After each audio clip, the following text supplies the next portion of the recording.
الحمد للہ وکفا وسلام علی عبادہ الذین اصطفیٰ اما بعد۔ آج ہم انشاءاللہ دوسرے پارے کی تفسیر جاننے کی کوشش کریں گے۔ دوسرے پارے کو یہ خصوصیت حاصل ہے کہ اللہ تبارک و تعالیٰ نے اس پارے میں مکمل ارکان خمسہ کو بیان فرمایا ہے۔ ارکان خمسہ ایمان، نماز، روزہ، حج، زکوٰۃ، تو یہ مکمل ارکان خمسہ دوسرے پارے میں بیان ہوئے ہیں۔ شاہ ولی اللہ فرماتے ہیں کہ ان 5 ارکان کو جو ارکان کی حیثیت دی گئی ہے وہ اس وجہ سے کہ پچھلی تمام امتوں میں یہ اعمال رائج رہے ہیں۔ یہ اس امت کی کوئی خصوصیات نہیں ہے جو اس امت کو یہ اعمال دیے گئے ہیں، پچھلی تمام امتوں کو یہ اعمال دیے گئے تھے، اسی وجہ سے اس امت میں انہیں ارکان کی حیثیت حاصل ہے۔ نیز ہم قرآن اور حدیث پر جب نظر گھماتے ہیں تو ہمیں یہ بات نظر آتی ہے کہ انہی ارکان کے چھوڑنے پر اللہ تبارک و تعالیٰ کی طرف سے یا پیارے رسول صلی اللہ علیہ وسلم کی طرف سے اسلام سے ایک بندہ جو نکل جاتا ہے، اس کے نکلنے کا مدار انہی ارکان پر رکھا گیا ہے۔ جیسے مثلا کہا گیا کہ جو شخص نماز کو چھوڑ دے، من ترک الصلاۃ متعمدا فقد کفر۔ خیر، تو ارکان خمسہ کی یہ حیثیت بالکل مسلم ہے۔ تو آئیے ہم سب سے پہلے ایمان کے تعلق سے دیکھتے ہیں۔ تو اللہ تعالیٰ ارشاد فرماتے ہیں، لیس البر ان تولوا وجوہکم قبل المشرق والمغرب وَلَكِنَّ الْبِرَّ مَنْ آمَنَ بِاللَّهِ وَالْيَوْمِ الْآخِرِ وَالْمَلَائِكَةِ وَالْكِتَابِ وَالنَّبِيِّينَ، کہ نیکی یہ نہیں ہے کہ تم اپنا رخ مشرق یا مغرب کی طرف کرو، بلکہ نیکی یہ ہے کہ آدمی اللہ کی ذات پر، آخرت کے دن پر، فرشتوں پر، کتابوں پر اور نبیوں پر ایمان لائے۔ تو اللہ تعالیٰ اس آیت کے اندر ایمان کو بیان کرتے ہیں کہ اللہ کی ذات پر ایمان لانا اصل نیکی ہے۔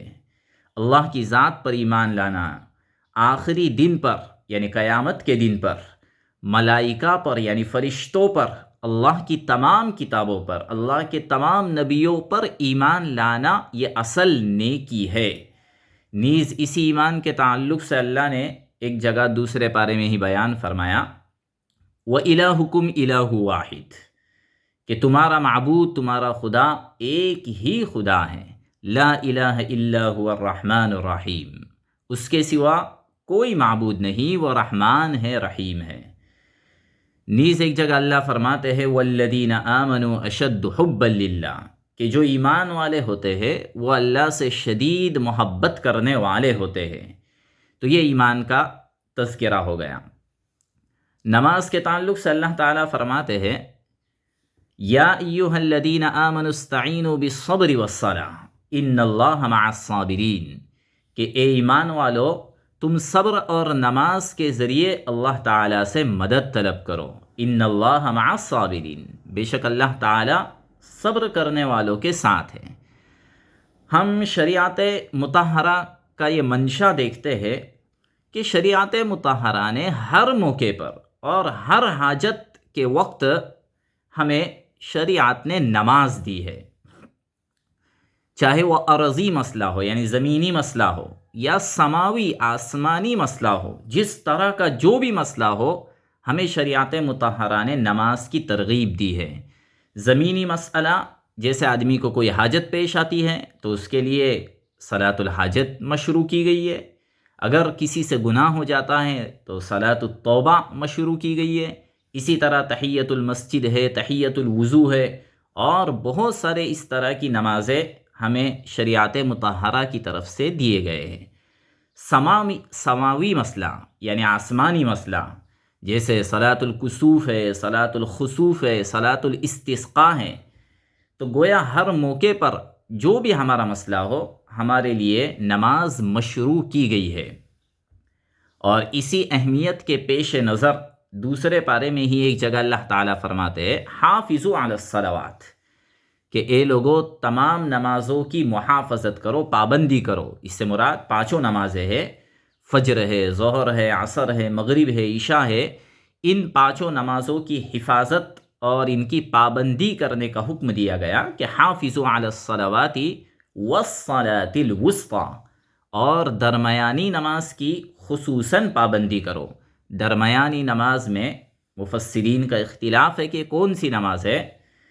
بہت سارے مفسرین اس سے صلاۃ العصر مراد لیتے ہیں، اور بہت سارے مفسرین نے صلاۃ الفجر مراد لیا ہے۔ تو خیر، صلاۃ وسطی کی محافظت کا بھی حکم دیا گیا ہے۔ تیسرا اسلامی رکن ہے روزہ، جو آج کا اصل موضوع ہے۔ چونکہ دوسرے پارے میں روزے کے احکام کو اور روزے کے مسائل کو قدر تفصیل کے ساتھ بیان کیا گیا ہے، اس لیے اسے ہم آخر میں لیں گے۔ اسلامی ایک اہم رکن ہے حج، تو حج کے تعلق سے دوسرے پارے میں بیان کیا گیا الحج اشہر معلومات، کہ حج کے مشہور مہینے ہیں، حج کے مشہور مہینے ہیں۔ دوسرے پارے کی ابتدا میں اللہ فرماتے ان الصفا والمروۃ من شعائر اللہ، کہ صفا اور مروہ اللہ کے شعائر میں سے ہے۔ ایک جگہ اللہ فرماتے ہیں وَأَتِمُّ الْحَجَّ وَالْعُمْرَةَ لِلَّهِ، کہ اللہ کے لیے حج اور عمرہ کو مکمل کیجئے۔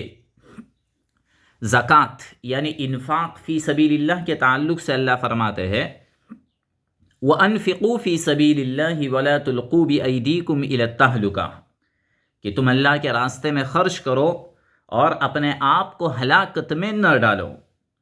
ایک جگہ اللہ فرماتے یسألونک ماذا ينفقون، لوگ آپ سے پوچھتے ہیں کہ ہم کیا خرچ کریں، قل ما انفقتم من خیر فللوالدین والاقربین۔ تو اس طرح انفاق فی سبیل اللہ کو اور زکوٰۃ کو مستقل اس دوسرے پارے میں بیان کیا گیا ہے۔ وَآتَ الْمَالَ عَلَى حُبِّهِ ذَوِي الْقُرْبَى وَالْيَتَامَى وَالْمَسَاكِينِ وَابْنِ السَّبِيلِ وَالسَّائِلِينَ وَفِي الرِّقَابِ وَأَقَامَ الصَّلَاةَ وَآتَ الزَّكَاةَ۔ تو اس آیت میں زکوٰۃ کو بھی مستقل طور پر بیان کیا گیا ہے۔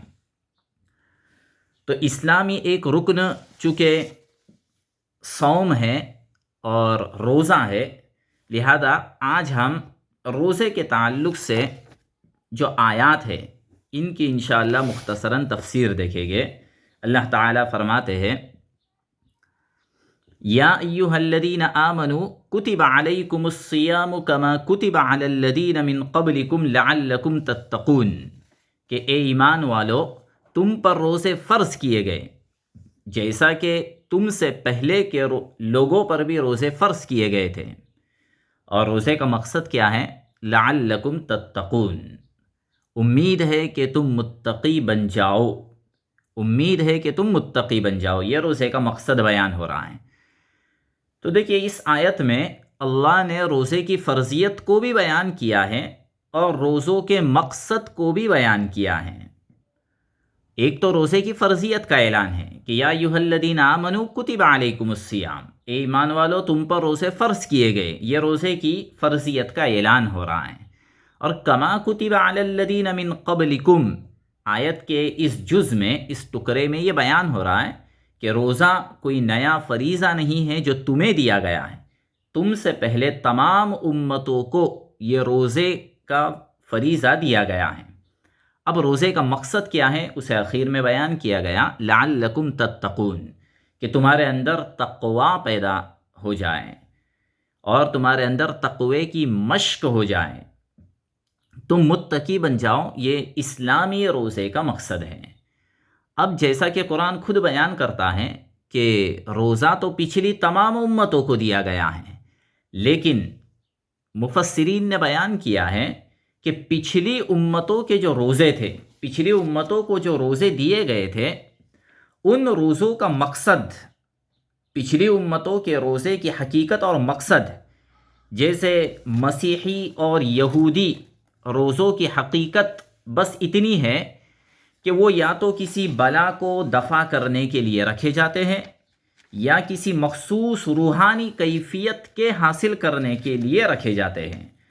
خود یہودیوں کی ایک کتاب میں ہے جس کی عبارت میں آپ کے سامنے سنا رہا ہوں کہ قدیم زمانے میں روزہ یا تو بطور علامت ماتم کے رکھا جاتا تھا، یا جب کوئی خطرہ درپیش ہوتا تھا، یا پھر جب سالک اپنے اندر قبول الہام کی استعداد پیدا کرنا چاہتا تھا، تو یہ روزے کا مقصد بیان کیا گیا کہ پچھلی امتوں میں جو روزے دیے گئے تھے ان کی یہ حقیقت تھی، اور اسلامی روزے کا مقصد ہے لعلکم تتقون، کہ تمہارے اندر تقوی پیدا ہو جائے۔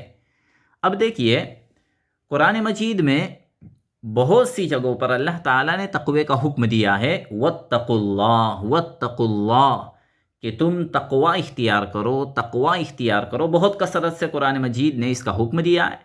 نیز قرآن مجید نے تقوی کے مقاصد کو بھی بیان کیا ہے کہ تقوی کا مقصد کیا ہے اور تقوی کے فوائد کیا ہیں۔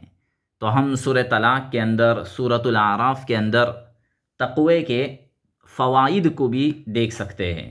خیر، ایک طرف تقوی کا حکم ہے، دوسری طرف تقوی کے اللہ نے فوائد کو بیان کیا ہے۔ اب لطف کی بات یہ ہے کہ جو اللہ ہمیں تقوی اختیار کرنے کا حکم دیتے ہیں اور تقوی کے فوائد بیان کرتے ہیں، وہ تقوی حاصل کرنے کا نسخہ بھی اللہ خود بتاتے ہیں کہ تقوی حاصل کرنے کا نسخہ کیا ہے۔ تو اس آیت کے اندر اللہ تعالیٰ نے وہ نسخہ بیان کیا ہے، اور وہ نسخہ ہے روزے کی شکل میں، کہ اے بندو، تم روزے رکھو گے تو تمہارے اندر تقوی پیدا ہو جائے گا، لعلکم تتقون، تم متقی بن جاؤ گے۔ اب سوال یہ پیدا ہوتا ہے کہ تقوی، روزے سے تقوی کیسے حاصل ہوتا ہے؟ روزے کی تو حقیقت کیا ہے؟ یعنی ہم جو روزہ رکھتے ہیں، اس روزے میں کیا ہوتا ہے؟ روزہ جو ہم رکھتے ہیں اس کی حقیقت تو یہ ہوتی ہے کہ ہم صبح صادق سے غروب آفتاب تک کھانے پینے سے اور عمل زوجیت سے رکتے ہیں۔ روزے میں تو یہی ہوتا ہے۔ تو اب اس عمل سے آخر تقوی کیسے پیدا حاصل ہوگا؟ تقوی کیسے حاصل ہو سکتا ہے؟ تو اس کو ہم سمجھے کہ روزے سے تقوی کس طرح حاصل ہوتا ہے۔ دیکھیے، تقوی کسے کہتے ہیں؟ تقوی کہتے ہیں اللہ کی طرف سے جو احکامات دیے گئے ہیں ان پر عمل کرنا، اور جو منہیات ہے اور منکرات ہے اس سے بچنا۔ عموماً انسان معمورات پر تو عمل کر لیتا ہے، لیکن جہاں بات منکرات کی آتی ہے، منہیات کی آتی ہے، تو بہت سی دفعہ آدمی اسی میں پھسل جاتا ہے، اور جو کام نہ کرنے ہوتے ہیں وہی کر جاتا ہے۔ اور تقوی کے حصول میں ایک انسان کے لیے جو مشقت پیش آتی ہے وہ منہیات کے چھوڑنے میں ہی آتی ہے۔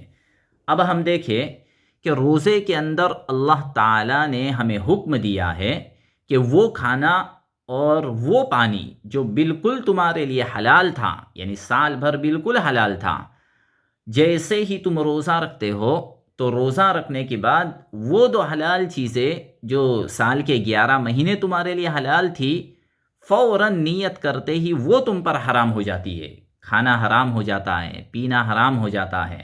عمل زوجیت جو 11 مہینے میں کسی بھی وقت میں ممکن تھی، وہ روزہ رکھتے ہی، روزہ رکھنے کے بعد حرام ہو جاتی ہے۔ تو روزے میں اصل مشق کروائی گئی ہے ہمیں حلال کے چھوڑنے کی، کہ ہم حلال کو چھوڑ دیں۔ کھانا حلال تھا، پانی حلال تھا، عمل زوجیت جو حلال تھا، ان حلال کاموں کو ہم چھوڑ دیں۔ تو 1 مہینے تک روزے میں 1 مہینے تک ہمیں حلال کے چھوڑنے کی مشق کروائی گئی ہے، اور ہم وہ حلال کام سارے کے سارے چھوڑ بھی دیتے ہیں۔ تو اللہ تعالیٰ نے حلال کو چھڑوا کر حرام کے چھوڑنے کی گویا ہم سے اصل مشق کروائی ہے، کہ جو بندہ حلال کا کھانا چھوڑ سکتا ہے وہ سود کیسے نہیں چھوڑ سکتا ہے؟ جو بندہ پانی چھوڑ سکتا ہے وہ اپنی زندگی میں یہ کیسے کہہ سکتا ہے کہ مجھ سے شراب نہیں چھوٹتی ہے؟ رمضان کے مہینے میں 12 اور 14 گھنٹے جس سے پانی چھوڑنا ممکن تھا، اس کے لیے زندگی میں شراب چھوڑنا کیسے ناممکن ہو سکتا ہے؟ رمضان کے مہینے میں جس سے عمل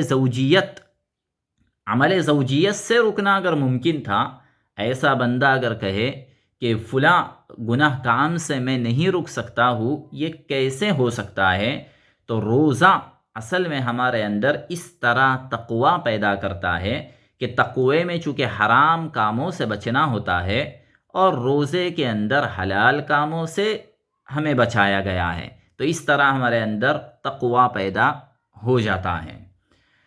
اللہ تبارک و تعالی اس آیت کے بعد یعنی یا ایھا الذین آمنوا کتب علیکم الصیام کما کتب علی الذین من قبلکم لعلکم تتقون، اس آیت کے بعد اللہ تعالی اس بات کو بیان کرتے ہیں جس کو اللہ تعالیٰ نے قرآن مجید میں بارہا بیان کیا ہے کہ لا یکلف اللہ نفسا الا وسعہا، کہ اللہ تعالیٰ کسی نفس پر اس کی طاقت سے زیادہ کا اللہ بوجھ نہیں ڈالتے ہیں، یعنی اللہ تعالیٰ کسی کو مکلف نہیں بناتے ہیں ایسے کام کا جو وہ کر ہی نہیں سکتا ہے۔ لہذا اللہ تعالیٰ اپنے اسی ضابطے کو آگے بیان کرتے ہیں کہ فمن کان منکم مریضا او علی سفر فعدۃ من ایام اخر، کہ رمضان کا مہینہ شروع ہو گیا اور ایک شخص روزہ رکھنے کی طاقت نہیں رکھ رہا ہے بیمار ہونے کی وجہ سے، یعنی ایسی بیماری کسی کو لاحق ہو گئی ہے، اللہ ہم تمام کی اس سے حفاظت فرمائے، ایسی کوئی بیماری لاحق ہو گئی ہے کہ جس بیماری کے ہوتے ہوئے بندہ روزہ نہیں رکھ سکتا ہے، یا کوئی شخص سفر پر روانہ ہو رہا ہے، اور سفر کیسا سفر؟ کوئی معمولی اور چھوٹا سفر نہیں، سفر شرعی، یعنی جس سفر کے اندر قصر اور جمع کی اجازت ہوتی ہے، سفر مسافت، یعنی قصر کی مسافت والا جو سفر ہوتا ہے، تو ایسا سفر اگر کوئی بندہ کرتا ہے اور روزہ سفر کے درمیان میں آ جاتا ہے، اس بات کو بھی ہم اچھی طرح سمجھے کہ اگر کوئی شخص اپنا سفر شروع کر رہا ہے، جیسے مثلا یہاں سے کوئی ممبئی کا سفر کر رہا ہے، لیکن سفر شروع کر رہا ہے صبح کے 7 بجے یا مثلا فجر کے بعد یا ظہر کے بعد یا عصر کے بعد، تو جس وقت یہ بندہ سفر شروع کر رہا ہے اسے یہ روزہ چھوڑنے کی کوئی اجازت نہیں ہے اور رخصت نہیں دی جا رہی ہے۔ قرآن مجید میں جو سفر کی رخصت دی گئی ہے، اس سے مراد ایسا روزہ ہے کہ جو سفر کے اندر واجب ہو رہا ہے، یعنی سحری کا وقت ہو رہا ہے اور بندہ سفر کی حالت میں ہے، تو ایسے شخص کو یہ رخصت دی گئی ہے کہ یہ بندہ اگر روزہ چھوڑنا چاہے تو روزہ چھوڑ سکتا ہے۔ تو روزہ چھوڑنے کی اللہ تعالیٰ نے جو رخصت دی ہے وہ 2 طرح کے لوگوں کو دی ہے۔ ایک تو مریض کے لیے کہ جو بندہ بیمار ہے، روزہ نہیں رکھ سکتا ہے، وہ روزہ چھوڑ دے، روزہ چھوڑنے کی رخصت حاصل ہے۔ اسی طرح جو بندہ سفر پر ہے تو مسافر کے لیے اللہ تعالیٰ نے روزہ چھوڑنے کی گنجائش دی ہے کہ وہ روزہ چھوڑ سکتا ہے۔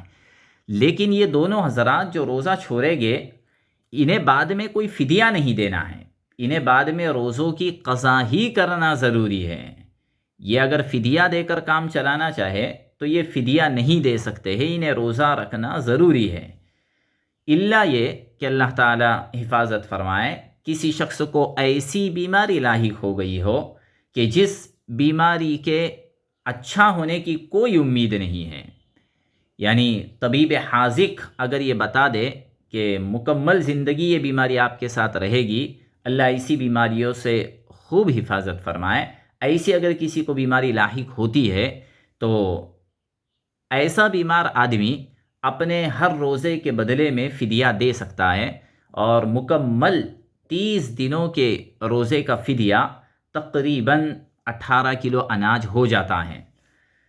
مسافر ہی کی طرح ہوتا ہے مسئلہ ہماری ماں بہنوں کا کہ جن کے مخصوص ایام کے روزے چھوٹ جاتے ہیں، تو ہماری ایسی ماں بہنیں بھی رمضان المبارک کے گزر جانے کے بعد ان کے ذمے ان روزوں کی قضا ضروری ہوتی ہے۔